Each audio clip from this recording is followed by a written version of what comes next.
Ngayon, eto na siya, si Brad Jeff sa ating The Daily Brad. The Daily Brad Devotions. Today's reflection with Pastor Jeff Eliscopides. Good morning, Brad Jeff, and happy Monday. Good morning, Brad Ted. Good morning, Ted. Good morning, Chuck. Good morning, Yeah, Pastor Jeff. magandang umaga. Good morning. Simula ulit ng ating pagtatrabaho ngayong linggo at syempre para mas may energy, may lakas itong mga nakikinig sa atin, lalo na yung mga nasa radyo at nanonood din sa TV. Anong magandang balitang hatid mo sa atin ngayong Lunes, payday? Yes, of course. Lunes na Lunes. That Eugene, Spirit of Cebu City. Good morning.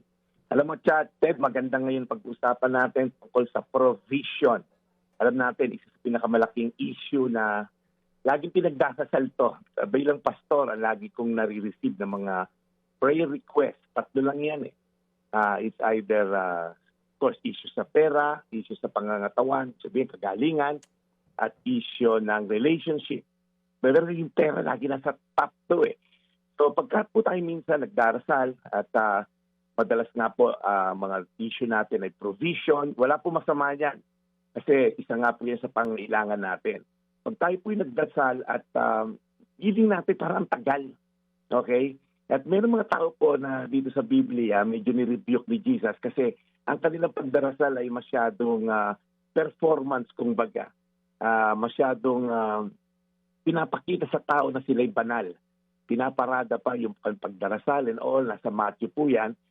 Sabi ni Jesus sa Mateo 6:8, huwag niyo silang gayahin dahil alam na ng inyong Ama kung ano ang kailangan niyo bago pa man ninyo ito hingin sa Kanya. So sinasabi lang po ni Jesus, huwag niyong gayahin yung mga taong pinapakita pa sa publiko, pinapakita yung pagiging banal nila. Sabi magdarasal kayo, sabi in private or yung bukal sa loob nyo, hindi pinapakita, hindi performance.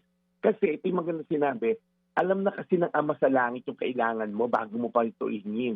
Ibig sabihin, ang Diyos po, hinihintay lamang na tayo ay magkaroon ng connection, relationship sa Kanya. Alam naman, parang isang ama. Ang isang ama po, tulad ko, yung mga anak ko, nung maliliit pa sila, alam ko kung ano pangailangan nila. Alam ko pag gutom na, alam ko kung ano yung kiliti nila. Kasi bilang ama, na may relasyon sa aking mga anak, alam ko na yon. Pero, gusto ko pa rin yung, alam mo, umuungot sa'yo. Yung word na ungot, yung naglalambing sa'yo. So, gusto lang po ng Diyos ay relationship. Ayaw po niya ng performance. He desires relationship more than performance. Kapag kayo po ngayon ay nagdarasal, tandaan po ninyo, more than anything, it's the relationship and the connection ang pinakamahalaga. Minsan akala natin, kailangan natin kumbinsihin si Lord para sagutin ang ating dasal. Minsan kailangan natin maging mabait muna bago dinggin ang ating dasal. Bilang ama po, hindi po kailangan ng mag-perform ng anak bago bigyan ng pangailangan ng kanyang ama. Kaya notice po, hindi sinabi ni Jesus na alam ng ama lahat ng gusto natin. Sabi niya, ang kailangan natin. Mahalaga po yon dahil minsan, hindi lahat ng gusto natin ibibigay ng Diyos. Kasi yung iba, alam niya makakasama sa atin. At minsan, hindi pa timing. Kaya, mahalaga rin po ito. Alam niya ang pangangailangan natin. Kaya, gusto ko lang kayong encourage sa mga tao po na matindi pinagdadaan ng pinansyal. Ang dinidesire po ng Diyos ay connection. Ang dinidesire niya ay relationship. Ang dinidesire niya yung talagang genuine na pagtawag sa Kanya. You're praying to the Father and the Lord always knows kung ano po ang kailangan natin. Mateo 6:8, huwag niyo silang gayahin dahil alam na ng inyong Ama kung ano ang kailangan niyo bago pa man ninyo ito hingin sa Kanya. Tayo dumulog ngayon sa Diyos. Panginoon, nakikita niyo po ang mga pangailangan ng inyong mga anak. Sa dami, Panginoon, namin na dinarasal at ninihigi sa iyo, Lord, alam niyo naman po ang aming mga pangailangan. At ngayon, Lord, tugunan niyo po ito. 10 ng ating mga kababayan ngayon, alam namin hindi lang, Lord, financial, maaaring physical ang pangailangan, maaaring relational ang pangailangan, but nonetheless, Lord, ikaw ang Ama sa langit na tumutugod sa aming mga pangailangan. Salamat, Panginoon, sa connection, relationship na iyong binigay sa amin in Jesus' name. Amen. Amen. And Panginoon, muli po salamat sa araw na ito, sa biyaya ng mensaheng hatid ni Brad Jeff. Salamat po sa araw na ito. In Jesus' name we pray.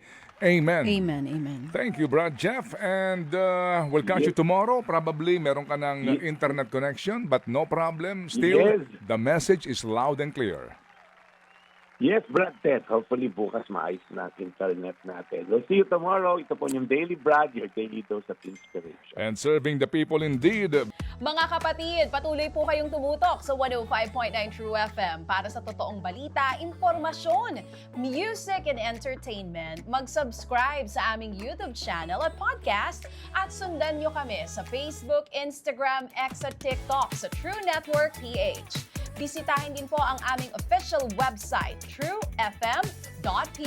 At panoorin din kami sa True TV Signal, Channel 19. Kami po ang 105.9 True FM. Laging true sa'yo, kapatid.